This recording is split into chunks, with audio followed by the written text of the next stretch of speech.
3장 1절에서 13절 말씀입니다.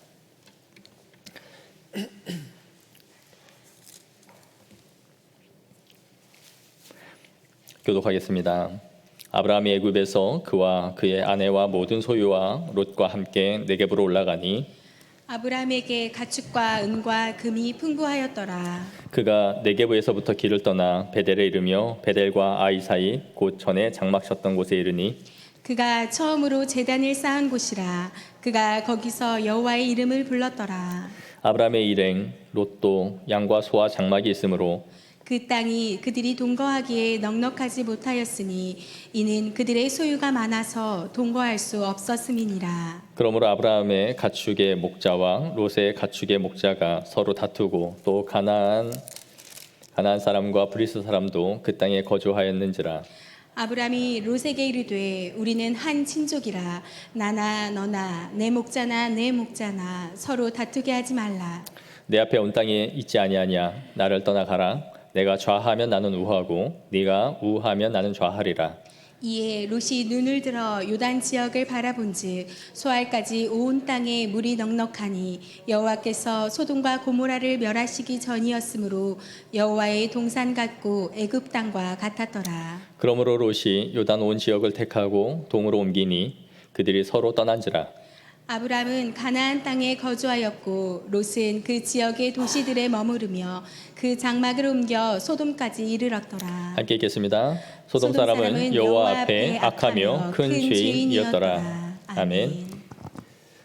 우리는 지난주에 그 기근으로 인해서 아브라함이 애굽으로 내려간 것을 살펴봤습니다. 그리고 거기에서 자신의 아내 사레를 팔게 되죠. 아브라함은 이제 자신의 소유와 가족들을 이끌고 다시 네겝으로 올라오고 있어요. 그런데 그 이전보다 훨씬 거부가 되었습니다. 성경에서 아내를 잘 만나서 덕을 본 사람이 있는데 그 중에 한 사람이 아브라함이 아닌가 싶어요. 그런데 아이러니하게도 아내를 팔아서 부를 많이 얻은 사람이 바로 이 아브라함이었습니다. 바로가 직참금으로 많이 이 돈을 주었기 때문이죠. 그리고 가축과 은금을 그에게 많이 주었습니다. 오늘 본문 2절에 보시면 아브라함에게 가축과 은과 금이 풍부하였더라 라고 말씀하고 있어요. 하나님께서 너로 복의 근원이 되게 하시겠다 하신 그 말씀대로 아브라함에게 많은 복을 내려주셨음을 보게 됩니다. 그런데 아브라함만 이 풍부해진 것이 아니었어요. 그와 함께 하고 있는 롯도 많은 부를 얻었습니다. 그도 큰 축복을 누렸던 것이죠. 왜냐하면 이 롯이 아브라함의 축복의 우산 속에 들어와 있었기 때문입니다.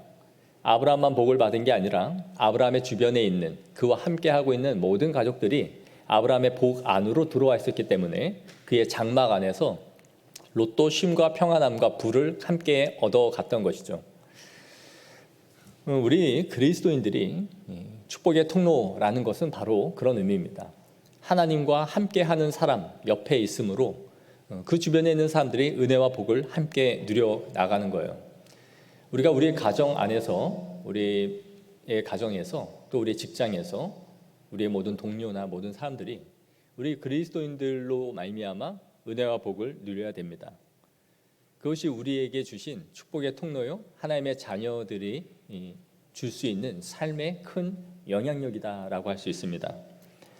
우리로 인해서 많은 사람들이 은총을 누리고 그곳에 평화가 임하고 분쟁과 분열이 사라지고 하나 되어지고 어떤 한 사람이 여러분 피스메이커가 있음으로 인해서 그곳이 굉장히 유연해지는 것을 여러분 경험하지 않습니까? 그러나 어느 한 사람의 그 트러블 메이커가 있어서 이 사람과 있으면 항상 분쟁과 소요가 끊이지 않는 경우들이 있어요. 우리 그리스도인들이 그러한 축복의 통로요 피스메이커들이 돼야 됩니다. 그래서 저 사람이 있기 때문에 우리가 정직한 방향으로 나아가고 저 사람이 결정이 옳기 때문에 우리가 나중에 돌아보니 항상 우리에게 유익이 있었다. 이 공동체 안에, 우리의 가정에 그러한 사람들로 쓰임받기를 소망합니다. 이 축복의 통로 아브라함 한 사람으로 인해서 이 롯과 그의 모든 함께하는 사람들이 함께 지금 복을 누리고 있는 것이에요. 그런데 이런 상황 속에서 아브라함이 하나의 고민에 빠지게 됩니다. 6절에 보시면 그 땅이 그들이 동거하기에 넉넉하지 못하였으니 이는 그들의 소유가 많아서 동거할 수 없었음이라 라고 말해요. 어떻게 보면 행복한 고민이라 할 수 있는 것이죠. 이유는 서로 가축들이 재산이 많아지기 시작하면서 이들이 함께 동거하기가 너무 어려웠던 거예요. 풀이 정해져 있었고 그곳에서 함께 있기에는 너무나 비좁았던 거예요. 더욱이 7절을 한번 보시면 끝에 가나안 사람과 브리스 사람도 그 땅에 거주하였다라고 말하고 있어요. 그러니까 그곳에 있는 원주민 그리고 자신의 가족들까지 있어서 이곳이 인구가 이제 과밀되기 시작했던 거죠. 그러니까 이 가축들이 다 먹고 같이 있기에는 이 유목을 하면서 지나가는 것인데 너무 힘든 상황이 됐던 거예요. 그러다 보니까 이 아브라함의 가축을 치는 목자들과 롯의 가축을 치는 목자들 사이에 자꾸 싸움이 일어나고 분쟁이 일어나는 거예요. 내 가축을 먹이려고 하는데 니네 가축이 왜 여길 들어오냐 라고 하면서 계속 다툼이 벌어졌던 거죠. 그런데 지금 이 사람들은 이방 사람들이잖아요. 브리스 사람 이런 사람들은 원주민들이고 근데 내분이 일어나고 있다는 것을 알면 어떻게 될까요? 자신들이 세력을 규합하여 이 들어온 이방인들을 칠 수 있겠죠. 저 재산을 우리가 충분히 뺏을 수 있는 그 당시에 재산을 획득하는 방식은 부족이 부족을 쳐서 뺏는 것이에요. 그것이 합법적인 것처럼 이루어지는 사회였으니까요. 그러니까 서로 롯과 이 아브라함의 목자들 사이에 내분이 일어나서 싸우고 있다는 것을 이방 민족들이 알면 공격하여 규합하여 뺏을 수 있는 위기가 올 수 있는 것이죠. 아브라함은 그래서 이것을 빨리 해결하지 않으면 우리에게 큰 위험한 문제가 지금 생길 수 있겠다라고 감지했던 거예요. 그래서 롯을 부릅니다. 8절에 보실까요? 우리 한번 다 같이 읽겠습니다. 시작.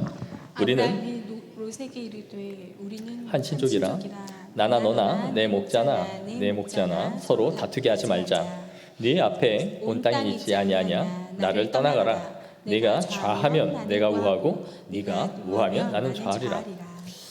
아브라함이 롯과 내 재산 문제로 쟁론하고 싸우다가 야 안 되겠다 갈라서 더 이상 말하기 싫어 이렇게 해서 갈라진 게 아니죠. 아마 아브라함은 하란의 아들이었잖아요. 롯은 자신의 조카였고요. 자신의 형의 이 아들인 롯을 자신의 친자처럼 생각했을 거예요. 그리고 친자식처럼 데리고 다녔고 아마 아브라함에게 끝까지 소생이 없었다면 그의 후사가 없었다면 이 롯을 자신의 후계자로 세웠을 것이 분명합니다. 자신의 아들처럼 염두에 두면서 이 롯을 지금 데리고 가고 있는 입장이었어요. 그런데 재산이 증식되어 서로 분쟁이 생기고 만 것이죠.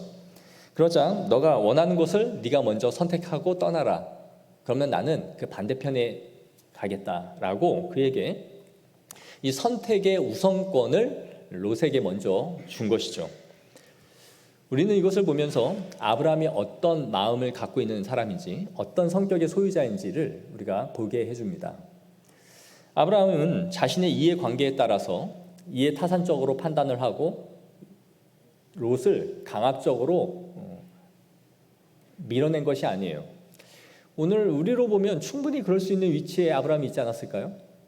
아버지를 잃고 롯을 거두어서 롯을 데리고 가고 있는 입장이 있었고 야, 찬물도 위아래가 있는데 넌 장이 있어도 모르냐 이 자식아.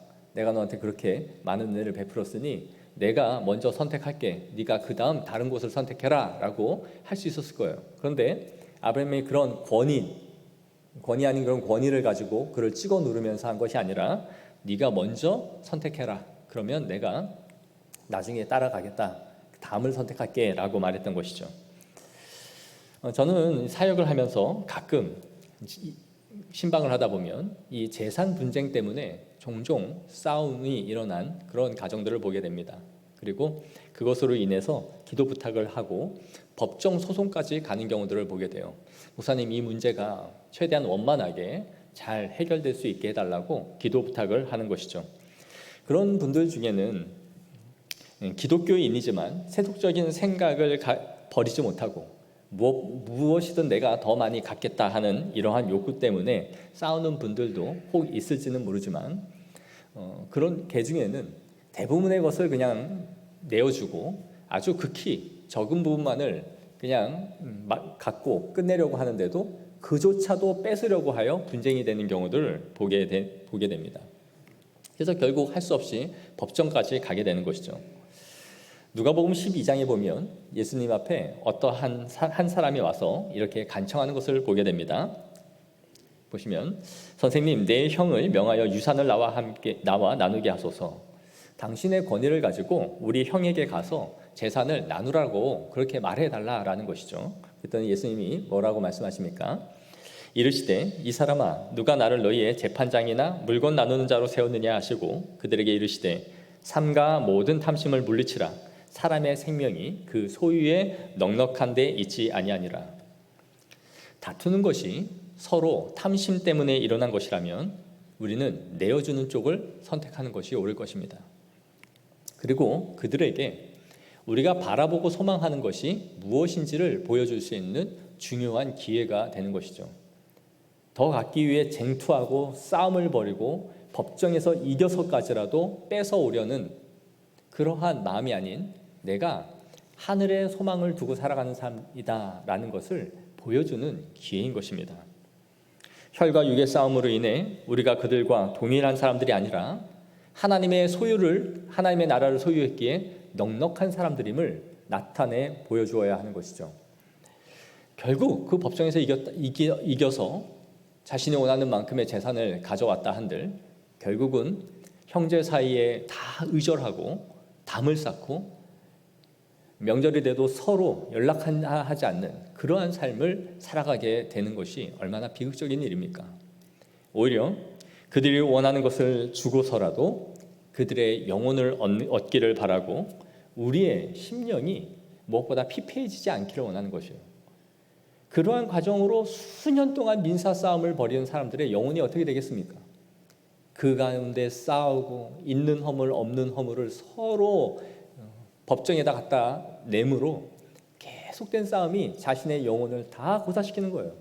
그리고 그 후에 돈 몇 억을 손에 쥐었다 하여 가족들을 다 없어지고 그걸 가지고 행복하다 말할 수 있다면 우리 그리스도인의 삶은 아닐 것입니다.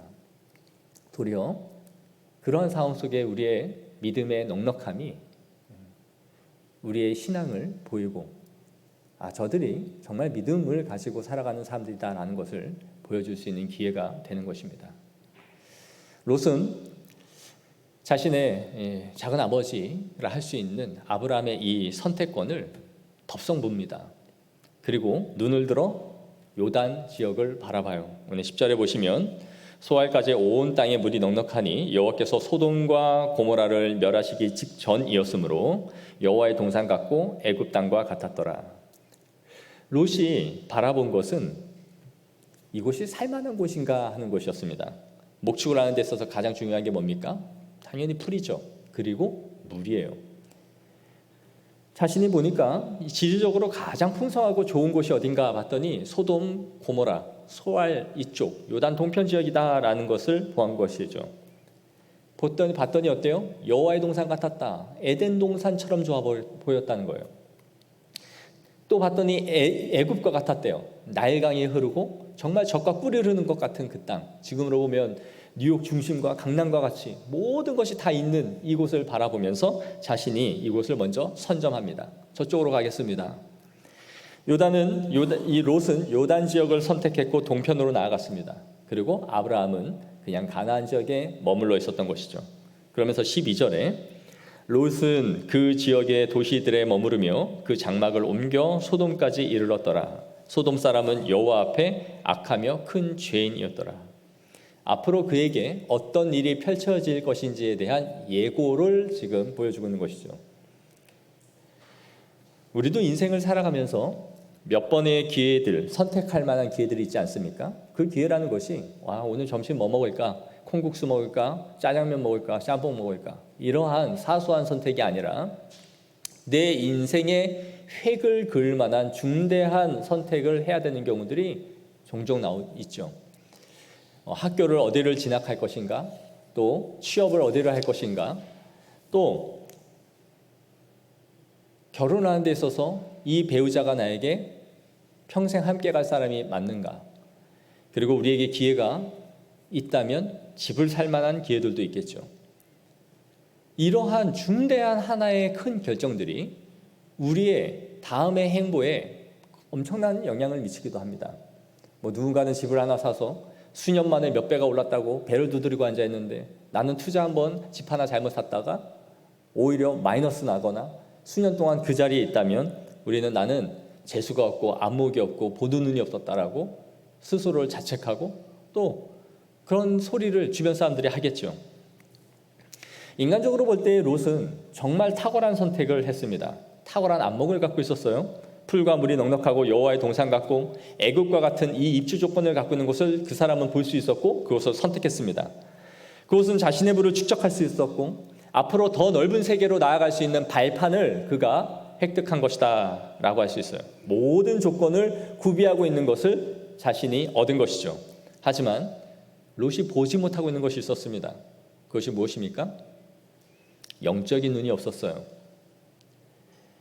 그 지역이 하나님을 섬길 만한 곳인지, 아브라함이 가는 곳마다 제단을 쌓고 하나님께 예배를 올려드렸던 것처럼 그가 하나님을 섬길 만한 지역인지 그것은 보지 못했던 것입니다. 그는 세상에 잘 나가고 화려하고 내 인생에 다음 기회를 줄 만한 것이 어디인지를 볼 만한 안목은 있었지만 그곳에 영적인 축복이 임할 수 있는 땅인지 하나님을 경외하며 섬겨 나아갈 수 있는 곳인지를 전혀 보지 못했던 거예요. 요한 1서 2장 15절부터 한번 볼까요? 우리 다 같이 읽겠습니다. 시작. 이 세상이나 세상에 있는 것들을 사랑하지 말라. 누구든지 세상을 사랑하면 아버지의 사랑이 그 안에 있지 아니하니 이는 세상에 있는 모든 것이 육신의 정욕과 안목의 정욕과 이생의 자랑이니 다 아버지께로부터 온 것이 아니요 세상으로부터 온 것이라. 이 세상도 그 정욕도 지나가되 오직 하나님의 뜻을 행하는 자는 영원히 거하느니라. 아멘. 롯에게는 육신의 정욕과 육신의 안목, 이 정욕을 따라가는 세상적인 기준, 그 안목 외에는 없었던 거예요. 사랑하는 성도 여러분, 믿음의 눈으로 볼 수 있기를 원합니다. 하나님이 기뻐하시는 그 자리를 볼 수 있는 그 눈이 있어야 돼요. 우리는 이후에 소돔과 고모라가 어떻게 멸망하고 역사 가운데 흔적도 없이 사라지는지를 보지 않습니까? 그 땅은 음란함이 가득한 곳이었고 하나님을 두려워하는 이 없는 그런 땅이었어요. 롯은 그곳에서 그들의 삶의 방식을 보면서 살아갈 수밖에 없었을 것입니다. 그리고 그도 원치 않지만 조금씩 동화되어 가지는 않았을까요? 롯이 물론 그곳에서 그 사람들과 똑같이 음주, 가무, 술 취하며 흥청망청 음란한 삶 가운데 살아갔던 사람은 아니에요. 우리 베드로전서 2장 7절에서 8절에 우리 롯에 대해서 어떻게 말하는지를 한번 보겠습니다. 무법한 자들의 음란한 행실로 말미암아 고통당하는 의로운 롯을 건지셨으니 이는 이 의인이 그들 중에 거하여 날마다 저 불법한 행실을 보고 들음으로 그 의로운 심령이 상함이라. 롯이 그곳에서 사는 의인이었다라고 말해요. 그리고 그들이 행하는 불법하고 악한 음란한 행실들을 보면서 심령이 상했다. 매우 고통스러웠다는 거예요. 저렇게 살아가면 안 되는데 저들의 죄악을 보면서 고통하며 있었다라는 거죠. 그러니까 아브라함이 소돔과 고모라를 심판하시겠다라고 하나님이 말씀하실 때에 하나님 앞에 간절히 구하는 거예요. 하나님, 의인을 저 악인들과 함께 멸망시키는 것이 과연 합당한 것입니까? 내 조카 롯은 그렇게 살고 있지 않습니다 라고 하나님 앞에 호소했던 것이죠. 그리고 하나님께서 그래 좋다, 의인이 있다면 내가 그를 구원하겠다라고 약속해 주신 거예요. 그래서 롯은 그 가운데서 구원을 받잖아요. 롯이 그들과 함께 그렇게 동화되면서 산 사람은 아니었다라고 말하고 있는 것이죠. 하지만 그의 자녀들은 어떻습니까? 그의 아내는 어떻습니까? 소돔과 고모라가 불로 유황으로 심판받을 것이다 라고 말했지만 아내는 같이 따라 나오면서 두고 가는 그 재산을 미련을 버리지 못해서 돌아보고 말죠. 돌아보지 말라라는 그 명령을 어기고 결국 뒤를 돌아보다가 소금 기둥이 되어 죽고 맙니다. 사위들은 어떻습니까? 이곳이 심판이 임할 것이다 라고 말했지만 장인어른의 말에 콧방귀를 낍니다. 그래서 같이 따라 나오지 않고 심판을 받아 죽고 말지요. 그의 딸들은 어떻습니까? 아버지의 말을 따라 가고 싶지 않지만 끌리듯 결국 나가고 말지만 아버지의 몸을 통해 패륜을 저지르죠. 모압과 암몬이라는 두 족속이 이 롯에 의해서 나오게 돼요. 그의 딸들을 근친상간을 하고 말죠. 이것을 통해 우리가 뭘 알 수 있습니까? 롯은 자신의 심령으로는 그들의 음란함과 무법한 행위들을 보면서 고통하고 아파했지만 그곳에 머무르고 있었던 사람이에요. 마음으로는 고통하고 이렇게 살아가는 것이 하나님 앞에서 옳지 않다라는 것을 알았지만 자신의 정욕과 이생의 안목과 그곳에서 누리는 부와 자신의 삶에 평탄하게 계속해서 부가 획득되어져 가는 것을 누리면서 그곳에서 머물러 있었던 것이죠. 우리가 그렇지 않습니까? 죄인 줄 알면서 하나님의 뜻이 아닌 줄 알면서도 이곳에서 가져다 주는 그 유익, 조금만 비겁하고 조금만 불법을 행하면 내가 이 세상에서 더 많은 부를 얻을 수 있기 때문에 마음으로는 고통하면서도 계속 그 자리에 눌러 앉아 있는 것이죠. 더욱이 그는 가족들을 신앙으로 이끌지 못했습니다. 그의 자녀들이나 아내나 사위를 온전히 이끌어갈 만한 영적인 리더가 아니었어요. 노아에게 하나님께서 심판하실 것이라 했을 때 그가 그의 가족들에게 말했고 그의 가족들은 모두 노아가 방주를 짓는 일에 동참했습니다. 아브라함이 너는 내 친척 아비 집을 떠나 내가 너에게 보일 땅으로 가라 라고 하셨을 때 아브라함은 자신만 떠나간 것이 아니라 그의 아버지와 모든 친척들을 데리고 함께 갔던 사람이에요. 뭘 보여줘요? 영적인 리더였다는 걸 보여주죠. 적어도 내 바운더리에 있는 사람들은 영적으로 이끌고 영도에 갈 수 있을 만한 지도력이 있었던 것을 보여주는 거예요. 그런데 롯은 그런 신앙인이 되지 못했던 것입니다. 나 하나는 의인으로 고통스러운 마음을 가지고 그 상황 가운데서 몸부림치고는 있었지만 그 가정과 그 사회에 선한 영향력을 행사할 만한 아무것도 힘을 발휘하지 못했던 거예요. 그는 그저 화려함 속에 머무르면서 그냥 고통하고 괴로워하는 거죠. 그러면서도 이곳에 있어야 내가 더 많이 부를 획득해 나갈 수 있으니까 그냥 그곳에 주저앉아 있는 것입니다. 사랑하는 성도 여러분, 우리의 수많은 선택 속에서 우리가 선택해 나가는 결정하는 기준은 무엇입니까? 신앙의 눈으로 바라보며 그것을 선택하고 있습니까? 이곳에 가면 내가 예배를 잘 드릴 수 있는가? 내가 지금 섬기고 있는 이 섬김의 직무를 계속해서 할 수 있는 그런 곳인가? 그리고 하나님이 원하시는 삶을 계속해서 해나갈 수 있는 것인가? 하나님이 나에게 주신 소명을 따라 살아갈 수 있는 것인가? 아니면 끊임없이 이곳에서 불법이 성행하는 것을 보면서 내 신앙과 충돌하고 양심의 가책을 받을 만한 그 일을 해나가야 되는 것인가? 그 믿음의 고민과 갈등을 하는 것이 그리스도인인 거예요. 돈 많이 주면 됐지. 그게 바로 패망으로 가고 있는 지름길로 우리가 가고 있단 말이죠. 그걸 떨쳐버리거나 헤쳐나갈 생각, 벗어날 생각은 하지 않고 그곳에 눌러 앉아 있으면서 계속적인 신앙의 고통과 갈등을 가지고 죄를 짓고 따라 사는 그러한 인생을 살아간다는 말이죠. 제가 아는 한 교수님의 철학 교수님과 철학을 가르쳐 주셨던 이 교수님 아들이 있었습니다. 독일 유학 시절에 자녀를 낳았기 때문에 이 아들이 독일어와 영어에 아주 능통한 아들이었어요. 그런데 이제 한국에 들어와서 취업을 하게 됐는데 취업을 준비하면서 우리가 다 알만한 그 외국의 브랜드 자동차 회사에 시험을 봤습니다. 경쟁률이 1000대 1이었어요. 단 2명을 뽑는 것에 이 친구가 합격을 했습니다. 1000대 1을 뚫고 이 친구가 합격을 한 것이죠. 독어와 영어에 워낙 능통했으니 탁월한 인재였겠죠.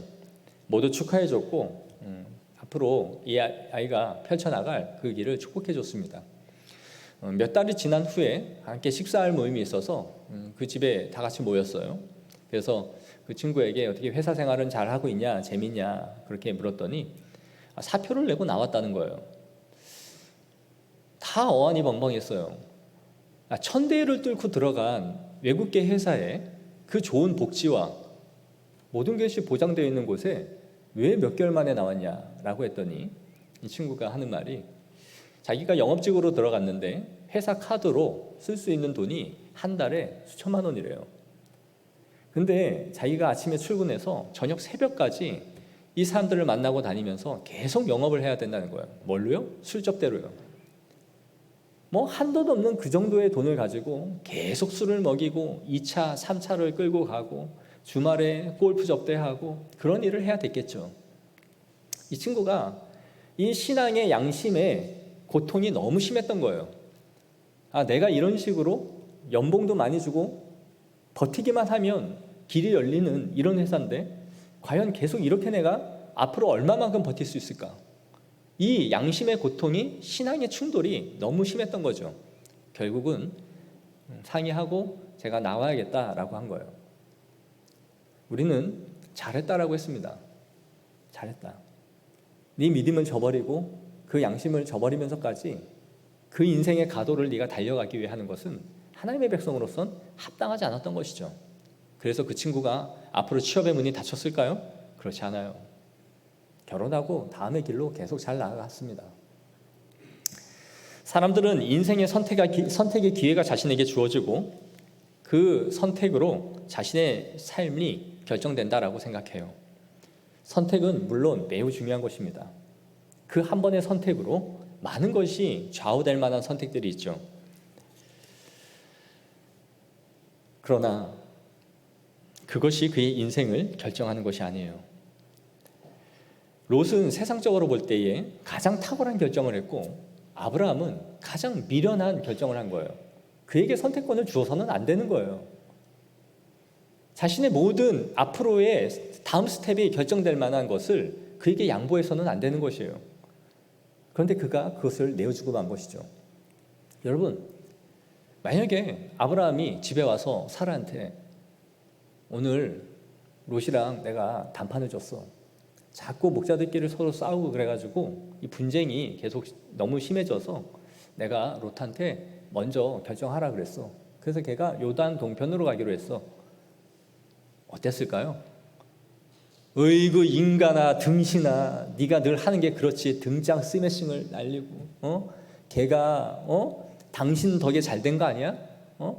아버지 없어서 당신이 입히고 먹여서 여태까지 끌고 다니면서 재산 증식도 당신 때문에 해서 걔가 부자가 된 거지. 어이구 등신아 맨날 너는 손해보는 짓만 그렇게 하고 돌아다니고 남 좋은 일만 하니까 우리 집안 꼴이 맨날 이러지.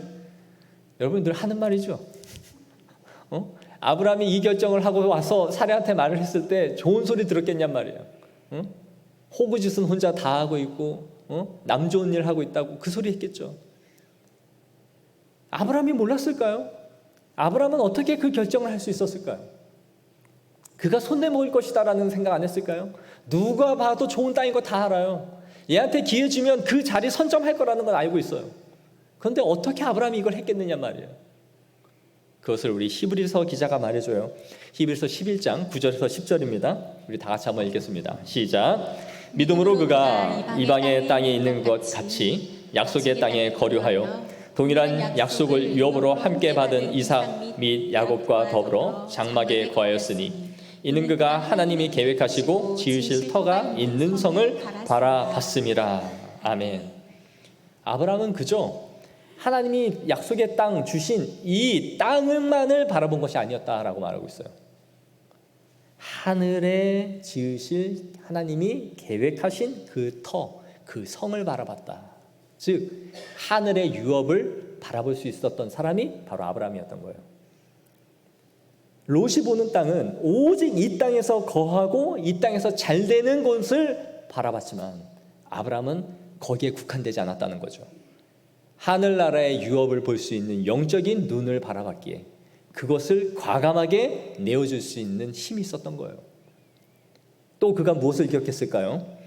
하나님이 그에게 축복의 약속을 주셨잖아요. 떠나갈 때 내가 너로 큰 민족을 이루고 내게 복을 주어 내 이름을 창대하게 하리니 너는 복이 될지라.